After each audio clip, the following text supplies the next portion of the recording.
इख्तलाफात जो हैं वो चलते रहेंगे, इख्तलाफात कभी भी ख़त्म नहीं होंगे। इख्तलाफात जो सियासी इख्तलाफात जो हैं वो जमहूरियत का हुस्न है और वो इख्तलाफात ही रहने चाहिए, ज़ाती दुश्मनियों में तब्दील नहीं होनी चाहिए। बिलावल साहब ने बिल्कुल सही कहा कि मोहतरमा शहीद बेनज़ीर भुट्टो, अल्लाह उनको करवट करवट जन्नत नसीब करे। और मियां नवाज शरीफ ने जो एग्रीमेंट साइन किया था, मुझे ये एजाज़ हासिल है कि मैं उस तकरीब में मौजूद था। वो पहली दफ़ा पाकिस्तान की जमहूरियत में एक पेशरफ्त थी कि दो मुतहारिब पार्टियों ने मिलके ये सोच जो है उसकी बुनियाद रखी कि हमने पार्लियामानी जमहूरियत को जो है वो आगे बढ़ाना है और पार्लियामानी जमहूरियत का जो है जो अमारत है उसकी हिफाजत करनी है। उसमें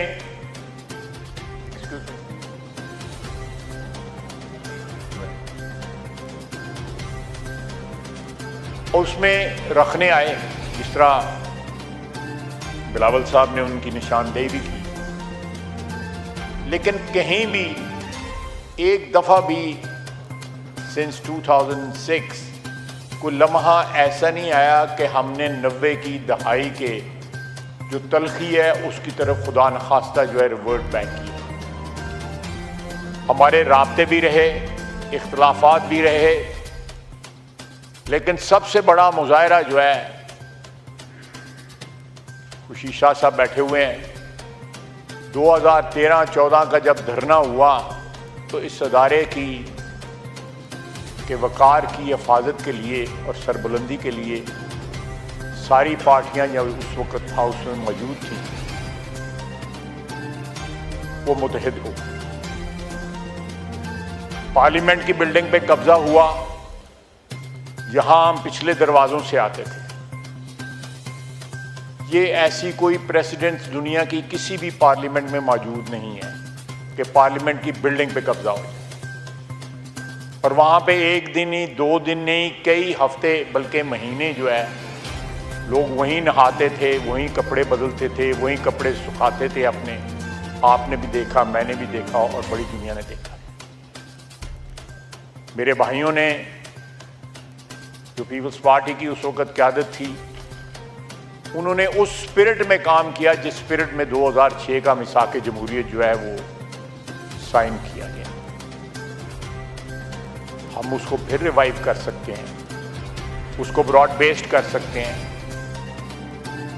देखें, यहां कैद जो है, मियां शहबाज शरीफ भी कैद हुआ, जरदारी साहब कैद हुए, जरदारी साहब की हमशीरा कैद हुई, मियां नवाज शरीफ कैद हुआ, मरियम नवाज कैद हुई, मैं कैद हुआ। यहां पे हाउस में और बड़े बड़े दोस्त बैठे हुए हैं जो कैद हुए, लेकिन हमने किसी स्टेज पे और कोई प्रोडक्शन ऑर्डर नहीं इशू हुआ, कोई प्रोडक्शन ऑर्डर नहीं इशू हुआ। हमने किसी स्टेज पे इस हाउस की के वकार की, इस हाउस की कदर मंजिलत की को अंडरमाइन करने की कोशिश नहीं की। अगर प्रोडक्शन ऑर्डर किसी इलेक्शन के लिए आया, सुबह आए, वोट दिए, शाम को फिर पुलिस लेके हमें जेल में चली। ये जमहूरियत में होता है, क्योंकि हमारी जमहूरियत जो है वो पांव पे पिछले 75-76 साल में खड़ी उस तरह नहीं हुई जिस तरह जमहूरियत को खड़ा होना चाहिए। उन तमाम जो फैक्ट्स हैं या तमाम फैक्टर्स जो हैं उनको मद्देनजर रखते हुए हमें इस ऐवान को, इस इंस्टीट्यूशन को जो है इसकी कदर मंजिलत को बहाल रखना पड़ेगा, इसलिए कि हम इसका हिस्सा हैं। We owe it to this house, we owe it to this institution कि इसकी कदर मंजिलत बहाल रहे। अगर प्रोडक्शन ऑर्डर जो है, जो हमारे दोस्त जो है 8 या 10 परसों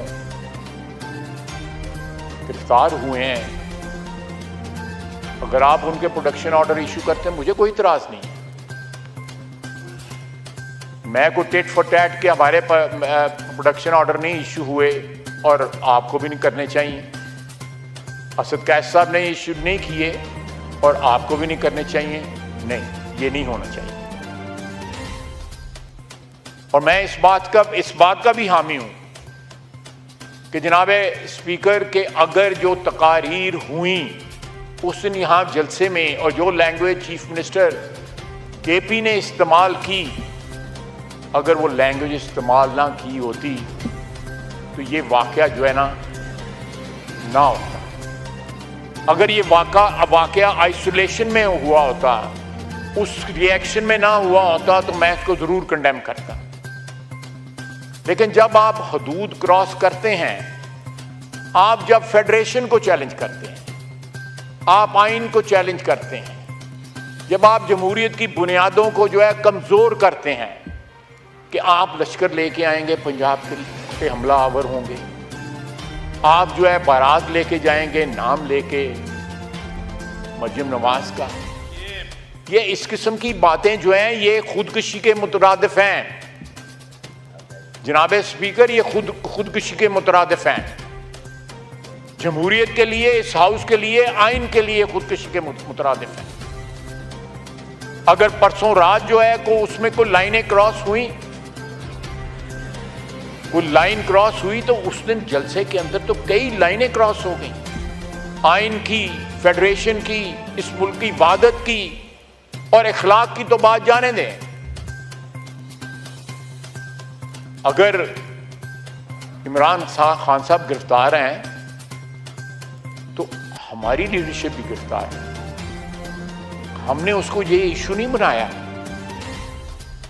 हमें जो हमारी लंगड़ी लूली जमहूरियत है,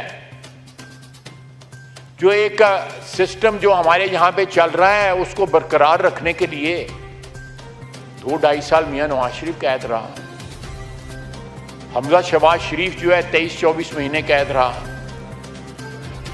ये आसन इकबाल कैद रहा, शाहिद अब्बासी कैद रहा, मिफ्ता इस्माइल कैद रहा। ये सारे लोग, पूरी क़यादत जो है पीपल्स पार्टी की और PMLN की जो है वो कैद रही। लेकिन हमने ये जबान नहीं बोली जो उस दिन जबान वहां पे बोली गई है कि हम आएंगे और अडयाला जेल से उनको रिहा करवाएंगे। जरूर कराएं, यहाँ इस मुल्क में अदालतें मौजूद हैं और आपकी अदालतों से उम्मीदें भी वाबस्ता हैं, उनको अदालतों से जरूर जो है कराएं। अगर कानून और आइन के मुताबिक जो है जो भी सिलसिला होता है वो सबको एक्सेप्टेबल होगा, उसमें कोई एहतजाज करने का किसी को हक नहीं है। लेकिन जनाबे वाला, अगर ये सिलसिला चलता रहा तो जिस तरफ मोहतरम बिलावल साहब ने इशारा किया है, तो ये मुल्क जो है, ये आइन जो है, ये अदारे जो हैं, ये मफलूज हो जाएंगे। इस वक्त पार्टिजनशिप की जो है ये हद पहुंच चुकी हुई है, इस लिमिट पे पहुंच चुकी हुई है। यहां पे मैं समझता हूं कॉन्स्टिट्यूशनल जो इंस्टीट्यूशंस जो हैं, कि ये हमारे साथ वाली बिल्डिंग है, सबको पता है कौन किसके साथ है। अक्टूबर का नाम लेके जो है बाकायदा हमारे दोस्त जो आइल के उत्तर बैठे हैं वो उम्मीदें वाबस्ता करते हैं, बाकायदा बयान देते हैं उसके ऊपर।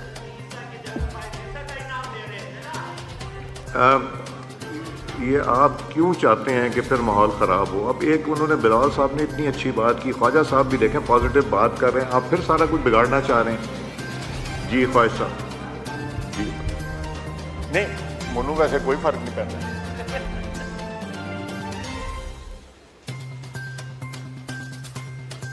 अगर मैं प्रोवोक नहीं हो रहा तो मैं भी अल्लाह ताला से माफ़ी मांगता हूं कि प्रोवोक ना हो, लेकिन आप भी कोशिश करें कि मुझे प्रोवोक ना करें। देखिए, मैंने जनाब स्पीकर 34 साल इस ऐवान में, अल्लाह ताला की मेहरबानी, ऊपर वाले की मेरी कोई औकात नहीं, मैंने गुजारी, लेकिन बड़ी बड़ी तलखी देखी है, मैंने बड़ी तलखी विटनेस की है ये इस हाउस के अंदर। लेकिन जो तलखी जो है इस वक्त नजर आ रही है उसकी माजी में कोई मिसाल नहीं मिलती। सिर्फ इसलिए जिस तरह बिलावल साहब ने कहा है कि जरदारी साहब के ऊपर जो है किसी केस में कन्विक्शन ना हुई तो एक शख्स ने 11 साल एक उम्र का हिस्सा होता है गुजार दिया उन्होंने।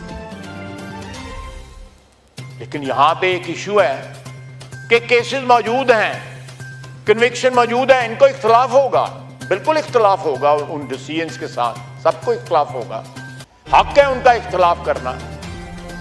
लेकिन उस इख्तलाफ से आप कम अज कम इस मुल्क की वहादत को, इस ऐवान को, आइन को जो है वो श्रेडर में तो ना डालें। आप एहतजाज करें, हर किस्म का एहतजाज करें, लेकिन एहतजाज जो है वो लकीरें कबूल ना करे, वो क्रॉस ना करे जो रेड लाइंस कहलाती हैं इस मुल्क की वहादत की, इस मुल्क के मफाद की, इस आइन की, इस अदारे की। जनाब वाला, अगर ये मामला ये हाउस को चाहिए कि आपके सुपुर्द कर दिया जाए, आप जो है वसीयत कस्टोडियन इस हाउस के, आप अपना जो पार्ट जो है, अपना जो रोल जो है उसको प्ले करें जो आइन ने आपको रोल दिया हुआ है। आपकी एम्पायर की हैसियत है, आप इनसे भी बात करें, हमसे भी बात करें, सबसे बात करें। इस हाउस की बका के लिए, ये इस हाउस की अगर बका है तो जनाब स्पीकर इस मुल्क की वहादत की बका है, आइन की बका है। जिस दिन इस हाउस को ये डिसरप्ट हुआ और ये सिलसिला जारी हुआ तो जो हमारा वोटर है वो भी मायूस होगा, सारे पाकिस्तान की आवाम मायूस होगी कि ये लोग हमारे रिप्रेजेंटेटिव गए हुए हैं, ये बजाय हमारा इंटरेस्ट प्रोटेक्ट करने की तरह के लिए कि बजाय जो है हमने एक सफ़र शुरू किया है उस पर हम चंद कदम चले हैं। जिस तरह महंगाई की शरह कम हुई है, बाकी जो है हमारी फॉरेन रेमिटेंस जो है वो बहुत अच्छी तरह जो है इम्प्रूव कर रही हैं। इसका मतलब है कि ओवरसीज पाकिस्तानियों को पाकिस्तान की इकोनॉमी पे एतमाद, मेरे पास फिगर्स मौजूद है लेकिन मैं उस डिटेल में नहीं जाऊंगा, 44% बाद ममालिक से, बरतानिया से बढ़ी हैं, 74% पिछले महीने जो है यूएई से बढ़ी हैं। एतमाद बहाल हो रहा है। अगर एतमाद बहाल होगा, जमहूरियत जो है वो महफूज होगी तो उनको भी फायदा है, हमें भी फायदा है, सबको फायदा है और पाकिस्तानी अवाम को फायदा है। तो हम ये फर्ज जो है आपके जिम्मे है कि कोई रास्ता निकालें कि इस ऐवान को फंक्शनल किया जा सके, इस ऐवान की जो आइनी ऑब्लिगेशंस हैं वो पूरी हो सकें, बजाय इसके जो बाहर की तलखी है हमारी चलती रहेगी, इलेक्शनों में भी होती है, जलसों में भी होती है, बड़ा कुछ होता है। लेकिन जिस वक्त आप अपने लीडर की नज़रबंदी के खिलाफ एहतजाज करते हैं तो नवाज शरीफ और जरदारी साहब की नज़रबंदी को याद कर लिया करें। वमा लना इल्लल बलाग। डिप्टी प्राइम मिनिस्टर साहब।